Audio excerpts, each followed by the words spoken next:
मरण माझे मरून गेले, मरण माझे मरून गेले, मज केले अमर.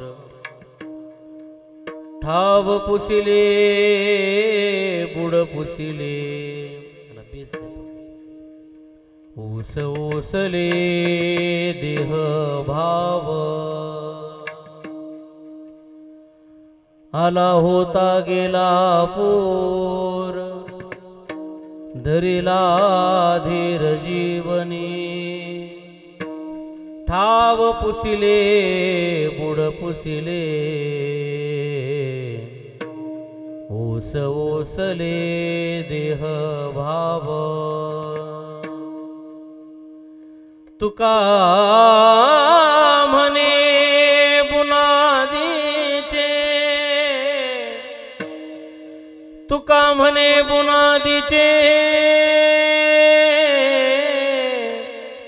झाले साचे उजवणे. ठाव पुसिले बुड पुसिले,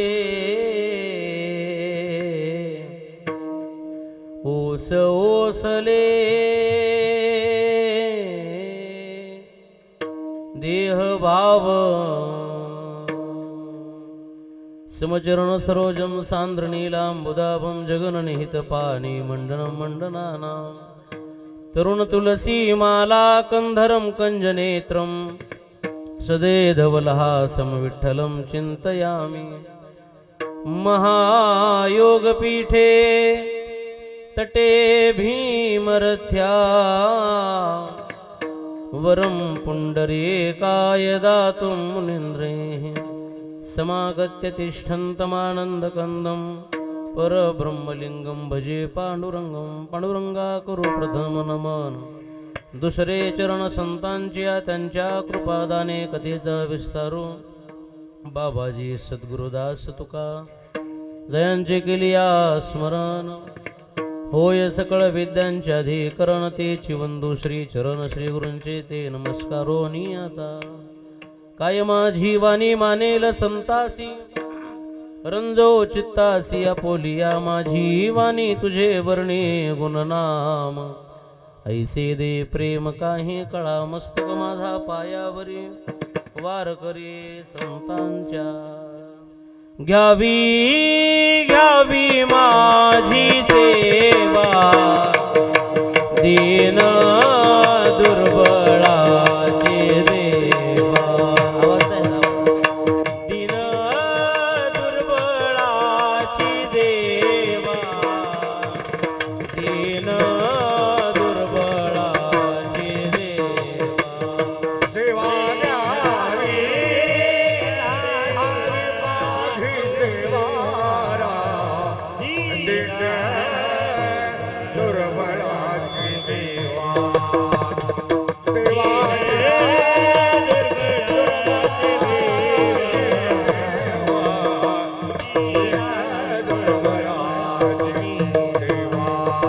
घ्यावी घ्यावी माझी सेवा,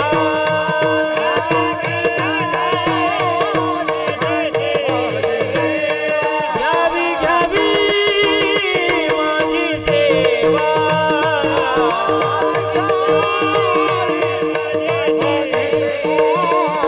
घ्यावी घ्यावी माझी सेवा, दीन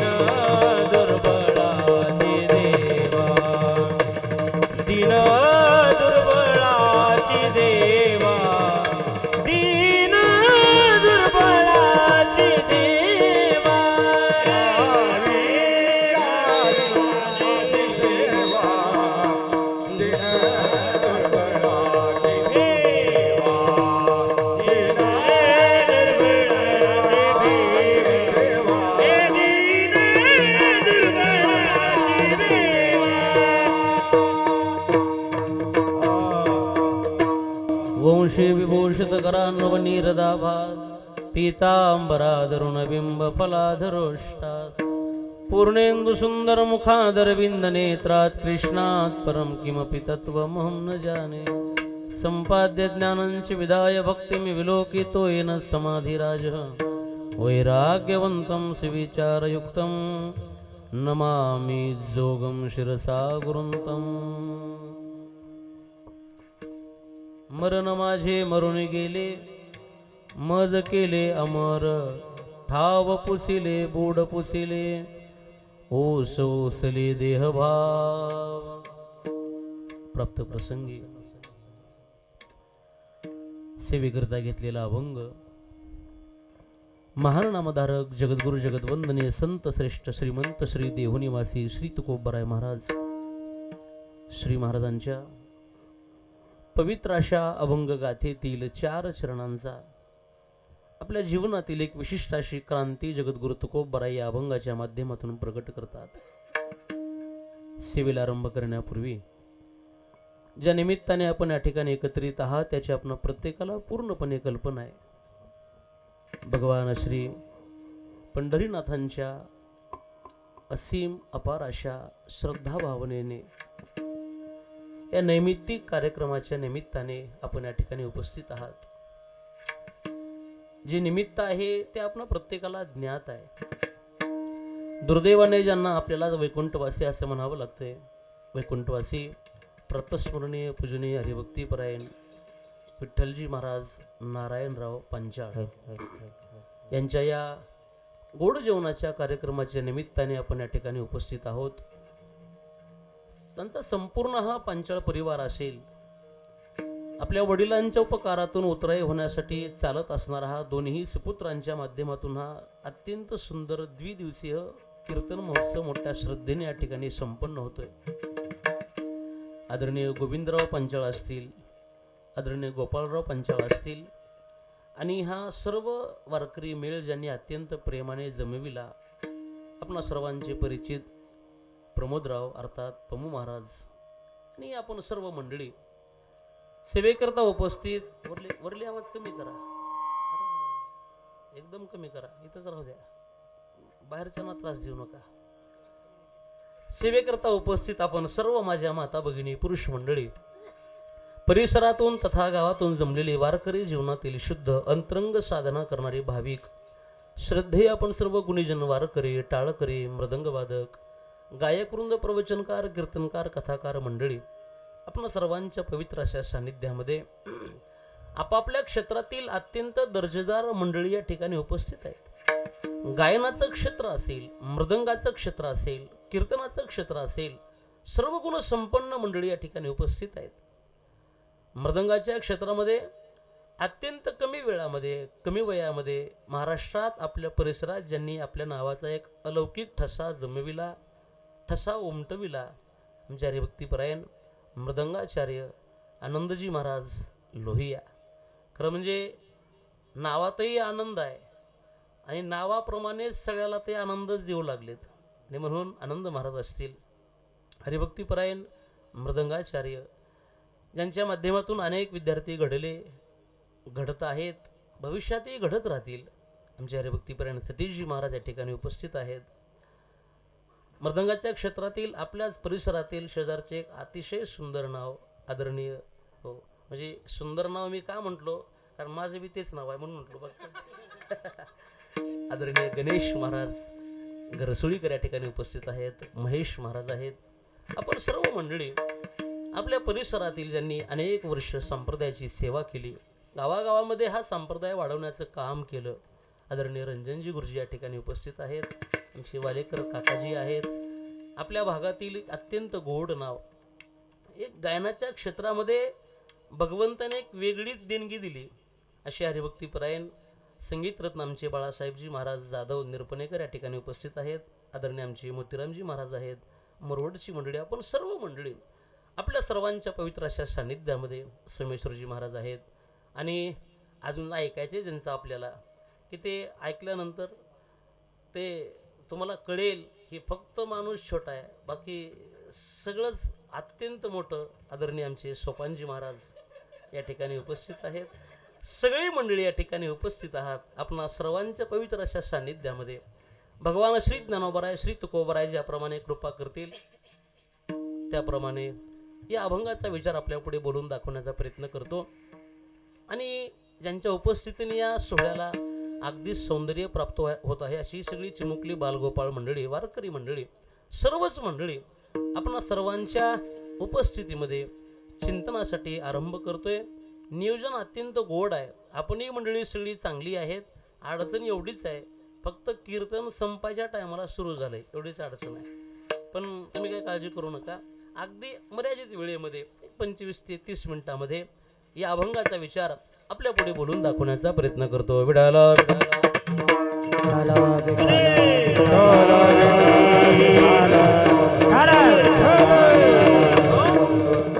या अभंगामध्ये आपल्या जीवनातील एक विशिष्ट अशी क्रांती प्रगट करतात. ऐका, क्रांती कशाला म्हणावं? जे सहजासहजी शक्य नाही ते करून दाखवणं त्याचं नाव आहे क्रांती. काही गोष्टी समाजामध्ये माणसाला भावकीच्या बळावर जिंकता येतील. काही गोष्टी माणसांना मनगटाच्या बळावर जिंकता येतील. काही गोष्टी मनुष्याला मित्रांच्या बळावर जिंकता येतील. काही गोष्टी गावाच्या ताकदीवर जिंकता येतील. पण ऐका, या जगतामध्ये एक गोष्ट मात्र अशी आहे जी काही केल्या जिंकता येतच नाही. तिचं नाव आहे मरण. मरण कोणाला जिंकता आलं नाही, येत नाही आणि भविष्यातही कोणाला येणार नाही. मनुष्य जीवनामध्ये माणसाचा नाश हा निश्चित आहे. या भूतलाचा विचार करत असताना आम्हाला तिघांचा नाश पाहता येईल. तसं जे जे दिसतंय ते सगळं संपणारच आहे. पण वैयक्तिक विचार करत असताना, या भूतलावरती विचार सांगत असताना महाराजांनी अनेक ठिकाणी सिद्ध केलं, जे जे येणार आहे ते प्रत्येक जण जाण्यासाठीच येणार आहे. या मृत्यू लोकामध्ये पदार्थ नाश आहे, या मृत्यू लोकामध्ये वस्तू नाश आहे आणि या मृत्यू लोकामध्ये व्यक्ती नाश आहे.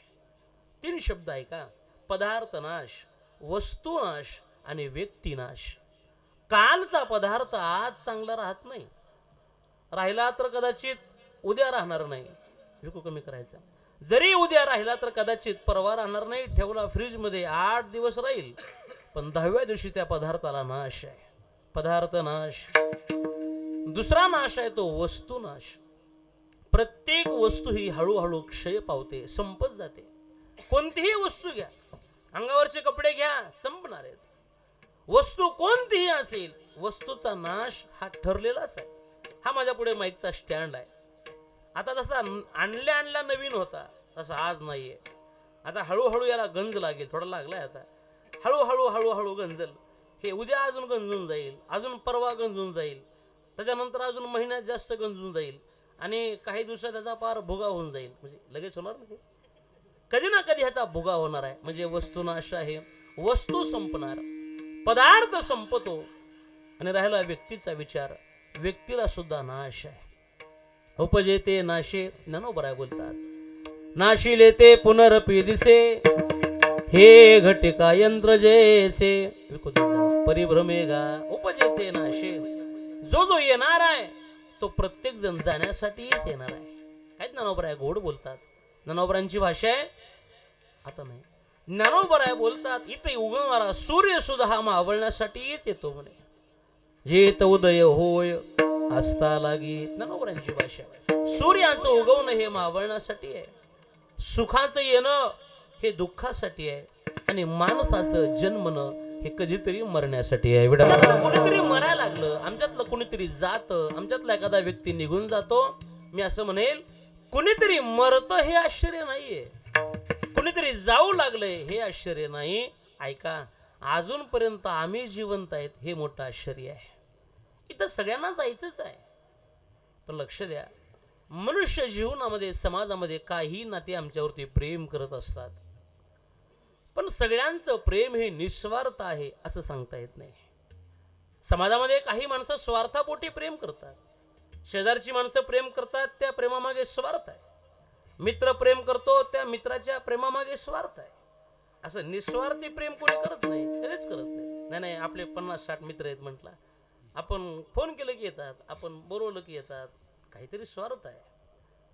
तुम्ही बघा, एखाद्यानं गाडी घेऊ द्या, एखादी गाडी घेतली की नाही, तुम्हाला पार्टी मागाय, पेढे मागाय 100 पोरं पुढे येतात. सतीश महाराज, पार्टी दे, गाडी दे, पार्टी दे, पेढे दे. ऐका, गाडी घेतली की पार्टी मागाय 100 पोरं पुढे येतील पण एखादा हप्ता थकावा आणि गाडी ओढून न्यावी. नाही नाही नाही, हप्ता भराय कोणी येत नाही. होय मामा, येत नाही, येत नाही, यात नवल नाही, ते गप्प बसत बी नाही. बसल्या बसल्या पुन्हा म्हणते कशाला घ्यावी, वर्ण होत नसलं तर पुन्हा अडचण आहे, जिरली म्हणतात पुन्हा. ऐका मी काय बोलतो. मित्रांचं प्रेम आहे, स्वार्थ आहे. भावकी प्रेम करते तिथं तर लय मोठा स्वार्थ असतो. सगळी ही नाती स्वार्थपोटी प्रेम करतात. पण या जगतामध्ये दोन पात्र अशी आहेत, जी आपल्यावरती प्रेम करत असताना कसल्याच प्रकारचा स्वार्थ अंतःकरणात धारण करत नाहीत. त्या पात्राचं नाव आहे आई आणि बाप. विठाला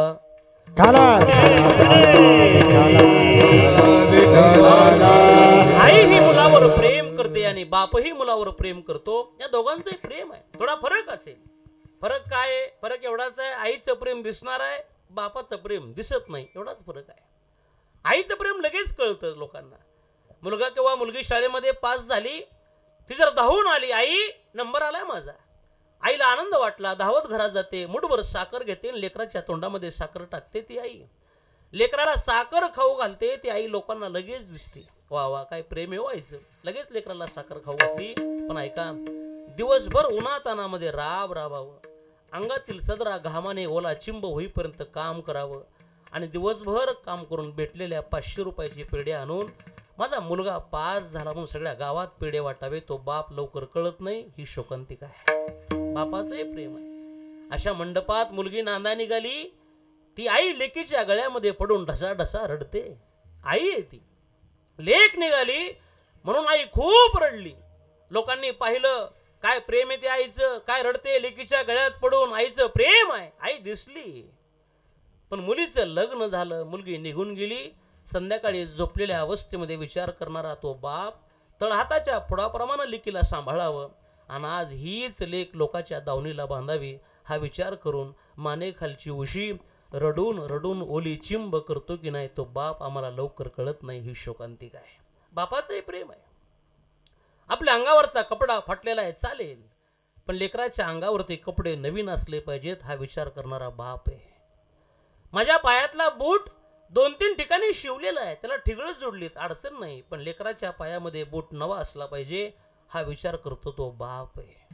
मी अनेक वेळा बोलत आलो, बाप म्हणजे केवळ व्यक्ती नाहीये, बाप म्हणजे केवळ आपल्या नावापुढे लावायचं नाव नाहीये, तर बाप म्हणजे आपलं अस्तित्व आहे आणि अस्तित्व कधी संपत नाही. म्हणून आईही प्रेम करते, तिचेही प्रेम आहे, निस्वार्थ आहे. बापाचेही प्रेम आहे, बापाचंही प्रेम निस्वार्थ आहे. हो, बाप करे आपुली कुरवंडी वाढवो, आपुली कुरवंडी वाढवोनी, आपुली कुरवंडी वाढवो, आपुली कुरवंडी वाढवो. ए बाप करी जोडी लेकराची मोडी, आपुली कुरवंडी वाढवोनी, आपुली कुरवंडी वाढवोनी.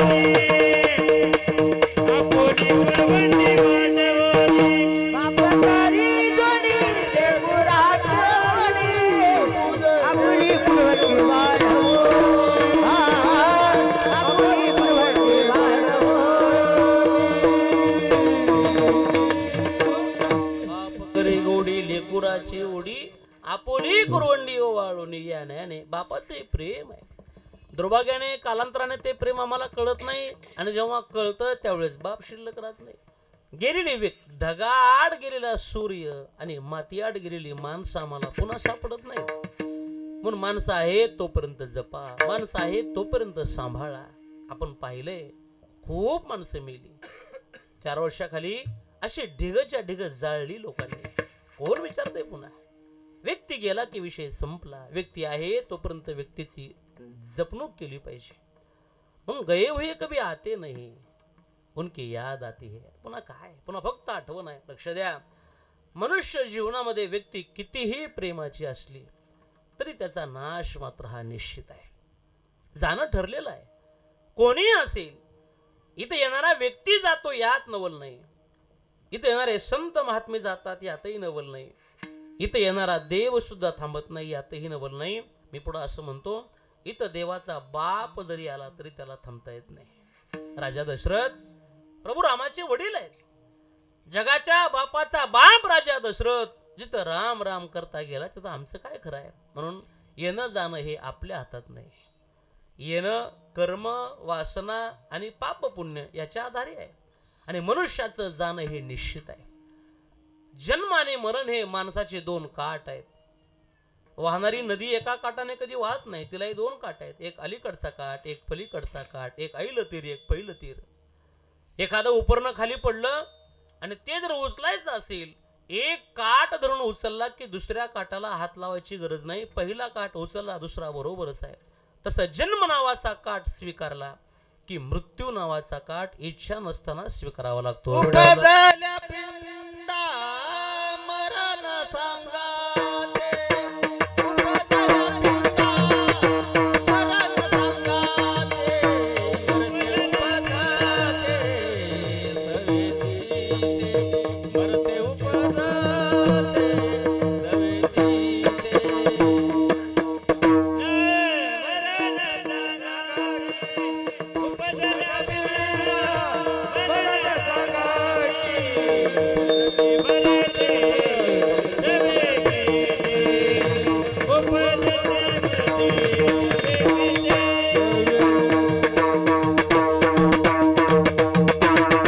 उपजल्या पिंडा मरण सांगते, मरती उपजते सवे किती.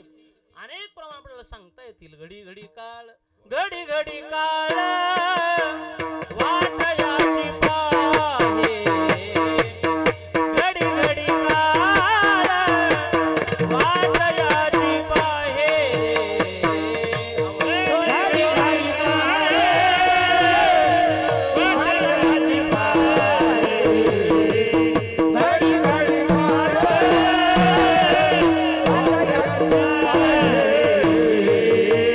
घडी काळ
किती आहे अवकाश.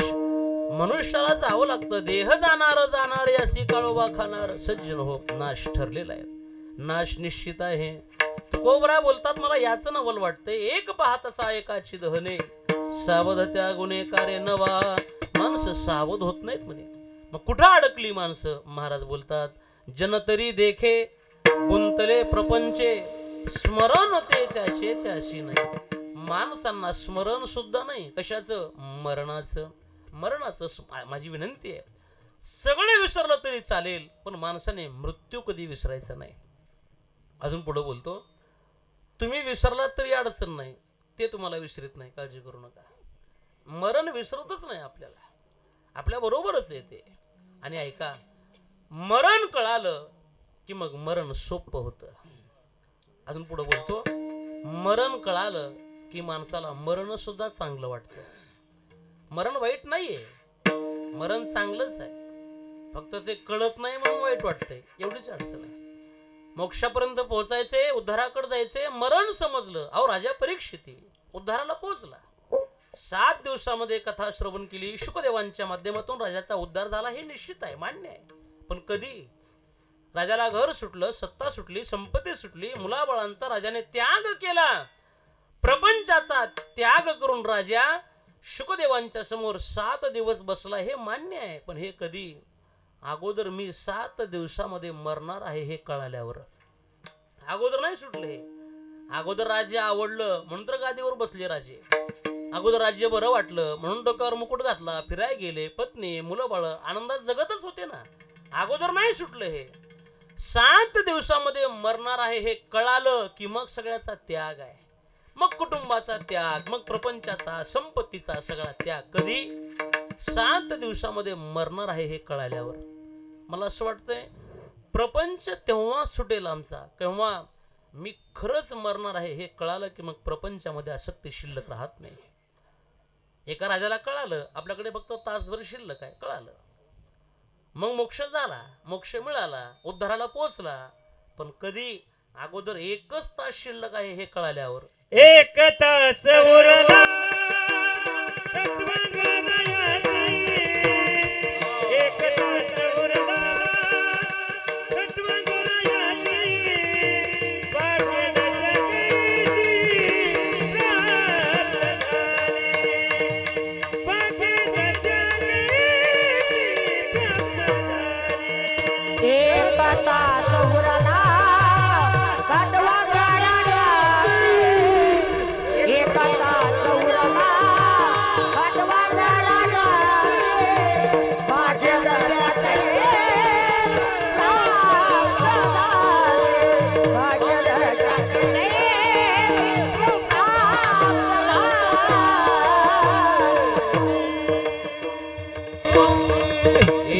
सोरला घटवांगरायासी भाग्यदशा कैशी प्राप्त झाली.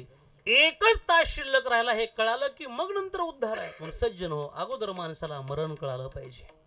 मरण कळालं की एवढं मरण सुंदर वाटतं की मग आपण गेला तरी नाव शिल्लक राहतं. त्याला म्हणा उत्तम चिवरे कीर्ती मागे.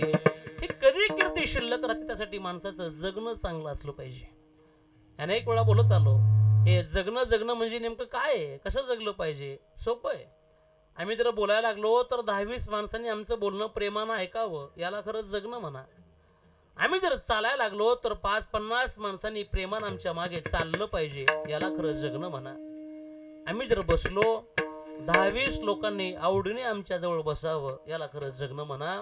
आणि ऐका, आम्ही मेलो, आम्ही गेलो हे ज्यांना ज्यांना कळालं की नाही, त्यांच्या प्रत्येकाच्या डोळ्यामध्ये 2 तरी थेंब आले पाहिजेत, याला खरंच जगणं म्हणा. हे खरंच जगणं आहे. आणि म्हणून सज्जन हो, हे जगण्यासाठी माणसाचं जीवन चांगलं असलं पाहिजे. आमचं ठरलं पाहिजे कुठेतरी पोचायचे, आम्हाला कुठेतरी जायचे, काहीतरी मिळवायचे. ऐका, काय मिळवायचे? मी भाव असा मानतो, जे मिळवल्यानंतर पुन्हा काही मिळवायची इच्छा शिल्लक राहत नाही, ते मिळालं म्हणा. जिथं पोहोचल्यानंतर आता कुठं पोहोचायची इच्छाच राहत नाही, त्याला पोहोचणं म्हणा. तुकोबरा बोलतात, आम्ही ते गाठलंय, आम्ही आधी ठरवलंय आयुष्याच्या साधने सच्चिदानंद पदवी घेणे, तिथं पोहोचायचे आम्हाला.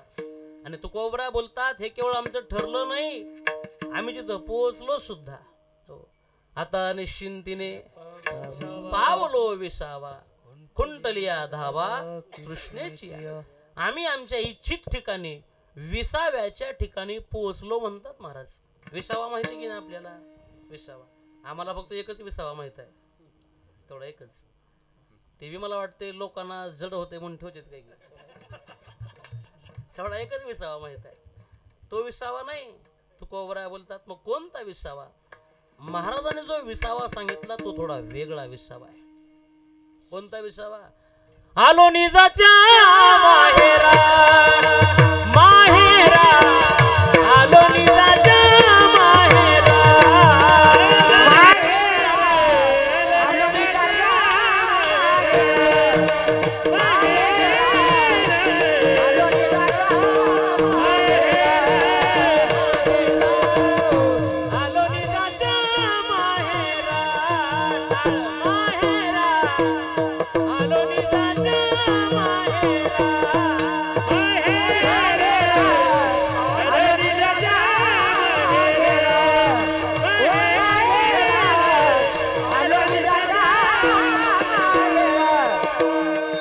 हे भेटी रखुमाईच्या मना, भेटी रखुमाईच्या मना, बरा आलो निजाच्या माहेरा, माहेरा, आलो निजाच्या माहेरा, हे भेटी रखुमाईच्या मना,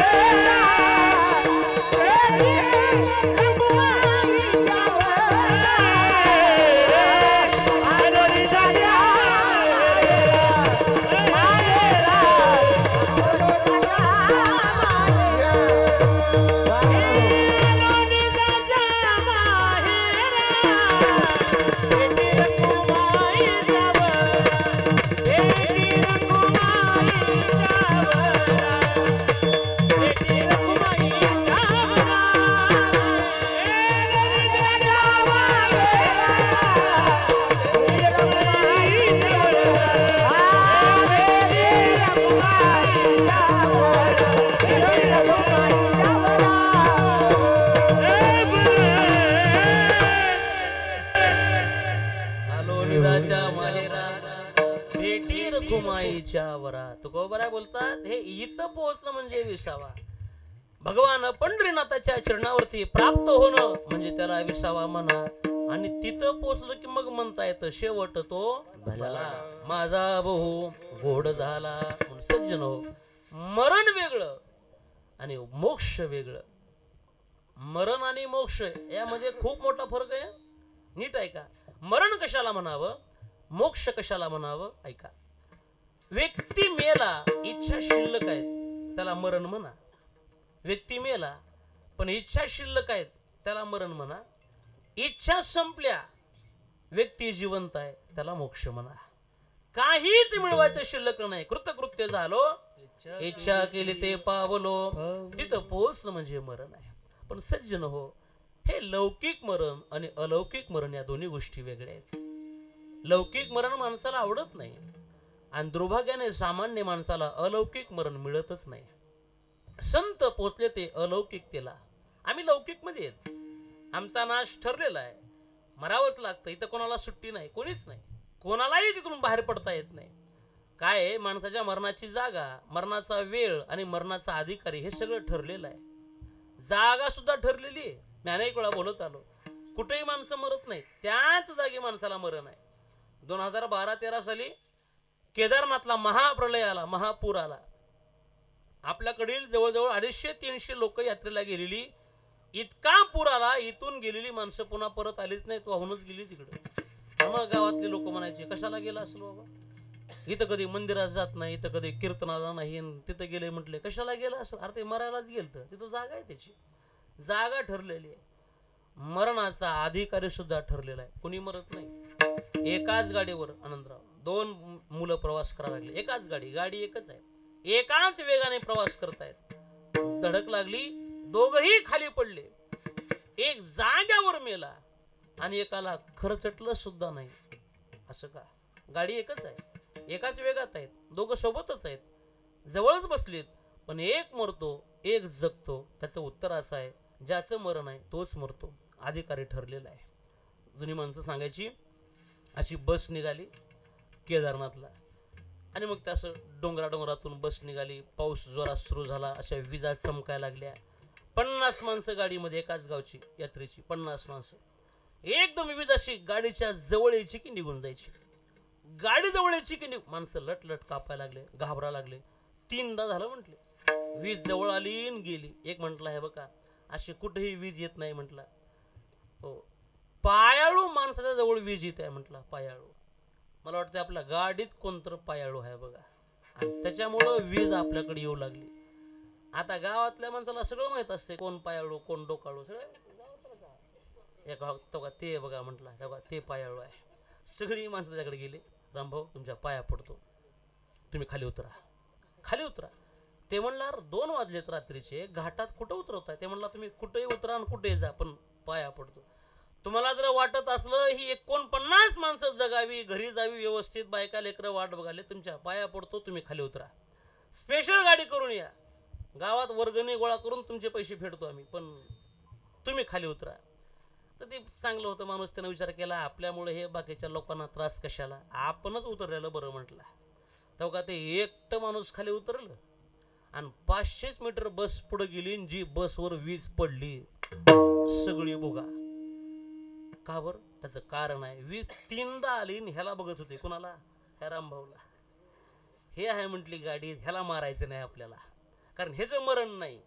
ह्याला लोकांनीच खाली उतरवलं, सगळी माणसं मिली का? हा अधिकारी नव्हता, अधिकारी असलेले मेले. मरणाचा अधिकारी सुद्धा ठरलेला आहे. मी विनोदानं अनेक वेळा बोलत आलो. शहरातला माणूस सतीश महाराज एकदम वैतागलेला. म्हटलं जगायचं नाही म्हटलं, आता बायको नीट बोलणं, लेकरं सांभाळणार, गाव हाड करायला म्हटलं.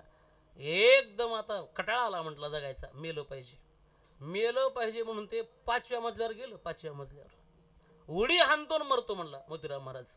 5व्या मजल्यावर गेलं आणि वरून खाली बघितलं आणि घाबरलं. बापरे म्हटलं, लय उचायला का म्हटलं, पण म्हटलं जगायचं नाही. रुमाल काढला कशातला, पट्टी केली, डोळ्याला पट्टी बांधली, वरून उडी हाणून मरतो म्हटला. पट्टी बांधली आणि उडी हाणायचीच होती. नामदेवा पाट ते शहरातलं एक पाववाला माणूस पाव विकत चाललं होतं बघा. ती मोठी पावाची लादी, ते डाल, त्या डालीमध्ये पाव, ते मऊ पाव, सगळे असे मऊ पाव. घ्या पाव त्या माहित नाही मला, ते तसं ते पाव विकत चाललं होतं. आणि त्यानं निघालं, हे बघा त्यानं जात असताना हे वरून ह्यानं डोळ्याला पट्टी बांधून जी उडी हाणली. मरायची म्हटलं, जगायचं नाही. जी उडी हाणली ते नीट त्या पावाच्या डालत पडलं बघा. डालत पडलं, टपकलं, खाली बसलं. मेलच नाही. पण तुम्हाला सांगतो, पाववालं मान मोडून मेलं, घेणं ना देणं. म्हणजे जे मरायचे ते जगलं आणि जे जगाय निघाले ते मेलं. मरणाचा अधिकारी सुद्धा ठरलेला आहे, मरणाची जागा सुद्धा ठरलेली आहे, मरणाचा वेळ सुद्धा ठरलेला आहे. कोणी असेल, मरण निश्चित आहे. नाशिवंत देह जाणार सगळं. ऐका, मग आता हे मरावंच लागतं हे सांगणारे संतच आहेत. नात्रांनी तेच सांगितलं, अल्पायुष्य मानवी देह शतगणले ते अर्धरात्र खाये. त्यांचीच भाषा आहे. मरावं लागतं, मग ते येणं चले काही. सत्ता संपदा राहिलं ठाईचे ठाई, काहीच चालत नाही. पुढे संचित देतील ग्वाही, तुका म्हणे तै यमाज्ञा. यमाची आज्ञा आली मग काहीच चालत नाही, हे सांगणारे संत आहेत. पण हेच तुकोबर आहे. कधी कधी भाषा बदलतात. तुकोबराय बोलतात, आम्हाला मरण नाही म्हणे. मरणाहाती सुटली काया, विचारे या निश्चय. आम्हाला मरण नाही, अमर आहा खरे की पहा खोटे, हे त्यांचे शब्द आहेत. न लगे मरावे ऐसा ठाव दिला देवे. तुकोबराय बोलतात, आम्ही एक काम केले म्हटले. काय? सगळं जग मरत असेल पण आम्ही मोठी क्रांती केली, आम्ही मरणालाच मारून टाकले म्हटले. मरण माझे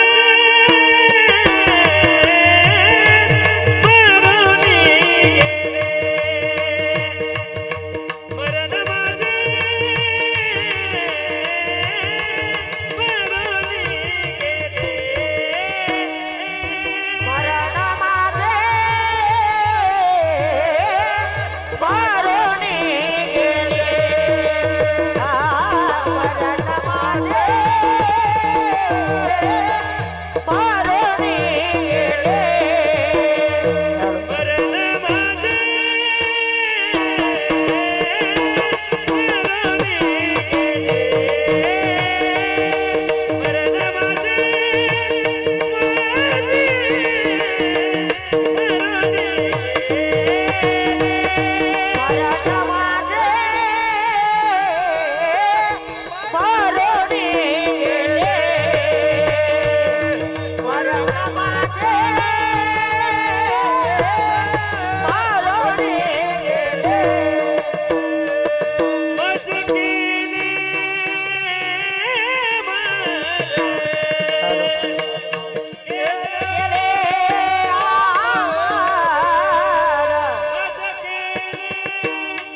मरण माझे मरुनी गेले मज केले अमर तुकोबरा बोलतात सगळं जग मरणाला घाबरतं जगा काळ खाय पण आम्ही माथा दिला पाय आम्ही त्या काळाच्या मस्तकावरती पाय दिला आम्हाला मरण नाही त्या विकाराच्या आम्ही पलीकडे पोहोचलो आम्हा जन्म मरण नाही ही अवस्था आम्ही गाठली त्यासाठी केलंय काय आम्ही एकच केले ठाव पुसिले बुड पुसिले या दोन गोष्टी आम्ही पुसून टाकल्या ठाव म्हणजे काय आणि बुड म्हणजे काय ज्याच्यामुळे मरावं लागतं त्याला ठाव म्हणा आणि ज्याच्या मध्ये मरायचे त्याला बुड म्हणा या दोन्ही गोष्टी आम्ही पुसून टाकल्या आणि मग तुकोबरा बोलतात हे आमचं आजचं नाही म्हणे हे खूप शेवटचं आहे कसं काय महाराज तुकोबरा बोलतात तुका म्हणे बुनादीचे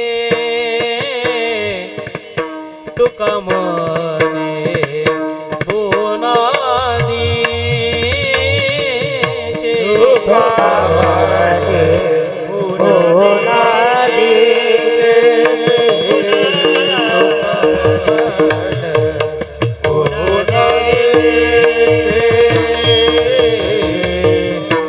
तुका म्हणे बोला दे तुका म्हणे बोला दे तुका म्हणे बोला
देह भाव देह भाव रे ना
दोन गोष्टी ठाव पुसिले बुड पुसिले ओस ओसले देहभाव धरली सेवा. आपण सर्वांच्या चरणावरती भगवान श्री ज्ञानोबरायांच्या चरणावरती समर्पित करतो. या वाणीला थांबतो. ज्या निमित्ताने आपण या ठिकाणी एकत्रित आहात याची आपण प्रत्येकाला पूर्णपणे कल्पना आहे. दुर्दैवाने ज्यांना आपल्याला वैकुंठवासी असं म्हणावं लागते, वैकुंठवासी प्रतस्मरणीय पूजनीय हरिभक्तीपरायण विठ्ठलजी महाराज नारायणराव पंचाळ यांच्या या गोड जेवणाच्या कार्यक्रमाच्या निमित्ताने आपण या ठिकाणी एकत्रित आलोत. त्यांचा हा संपूर्ण पांचाळ परिवार असेल. त्यांचे दोन्ही सुपुत्र आपल्या वडिलांच्या उपकारातून उतराई होण्यासाठी ज्यांनी हा अत्यंत स्वज्वळ किविलवाना प्रयत्न या ठिकाणी भगवंताच्या चरणावरती समर्पित केला. आदरणीय गोविंदराव पंचाळ असतील, आदरणीय गोपाळरावजी पंचाळ आणि समस्त हा पंचाळ परिवार, या परिवाराच्या विनंतीला मान देऊन आपण सर्व मंडळी यांच्या दुःखामध्ये सहभागी होण्यासाठी एकत्रित आलात. आपण सर्वांनी भगवान श्री पंढरीनाथाकडे एक प्रार्थना करूयात. श्री पांडुरंगाने वैकुंठवासी विठ्ठल महाराज पांचाळ यांना आपल्या अंतःकरणात जागा द्यावी, त्यांची जन्म आणि मरणाची अर्धार नष्ट करा, एवढी एक प्रार्थना देवाकडे करूयात. उपस्थित आपण सर्व माझ्या माता भगिनी पुरुष मंडळी, परिसरातून तथा गावातून जमलेली महाराष्ट्रातील अत्यंत ख्यातनाम गुणीजन उत्तम कलाकार मंडळी, वारकरी जीवनातील शुद्ध अंतरंग साधना करणारी भाविक श्रद्धेय सर्व मंडळी, मृदंगवादक, गायकवृंद, प्रवचनकार, कीर्तनकार, कथाकार मंडळी आणि हा सर्व मेळ ज्यांनी अत्यंत प्रेमाने जमविला आणि ज्यांच्या प्रेमामुळेच ही सगळी मंडळी या ठिकाणी एकत्रित आली.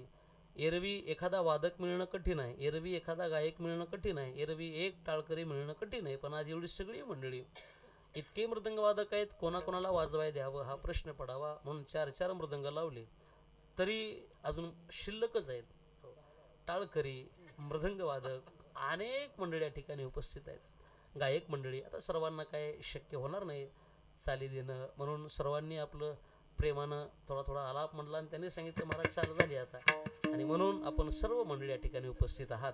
आमचे आदरणीय सोमेश्वर महाराज आहेत, त्यांची इच्छा होती 10 पकवाजं लावायची. सोमाची इच्छा होती, 4च झाली, म्हणला 10 लावायला पाहिजे होते. लावू पुढल्या वर्षी, अजून आहेच की आपल्याला, काय आजच आपल्याला द्यायची का. आपण सर्व मंडळी या ठिकाणी उपस्थित आहात. सर्वांच्या चरणी सेवा समर्पित करतो, आपल्या सर्वांच्या चरणी ठेवतो आणि या वाणीला थांबतो. बोलत असताना मुखातून काही अपशब्द बाहेर पडले असतील, माझ्या बुद्धीचे दोष आहेत. जे काही योग्य असेल, सद्गुरू जोग महाराज वारकरी शिक्षण संस्था आळंदी या ठिकाणी जे काही श्रवण केलं तेच आपल्या पुढे बोलण्याचा प्रयत्न आहे.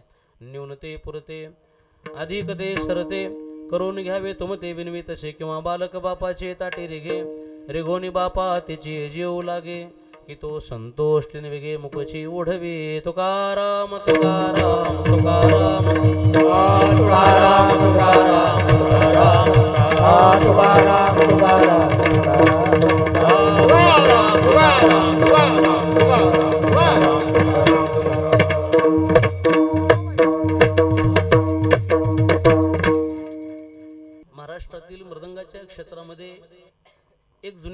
क्षेत्रामध्ये ज्यांनी एक मोठं नाव केलं, मृदंग क्षेत्रामध्ये खूप मोठी छाप ज्यांनी महाराष्ट्रभर ठेवली, ते हरिभक्तीपरायण हरिदासजी महाराज पांचाळ, त्यांच्याही चरणी ही सेवा समर्पित करतो. या वाणीला थांबतो. पुनश्च एकदा गुणीजन आपण सर्व मंडळी, खरं म्हणजे एवढी ही उत्तम मृदंगवादक गुणीजन मंडळी आपण टाळ घेऊन थांबावं, मी काहीतरी बोलावं, एवढी पात्रता, एवढी योग्यता, एवढी लायकी नक्कीच माझी नाही आहे. हा सगळा आपला मोठेपणा आहे. म्हणून पुनश्च एकदा आपल्या सर्वांच्या चरणी सेवा समर्पित. विठ्ठल जय जय.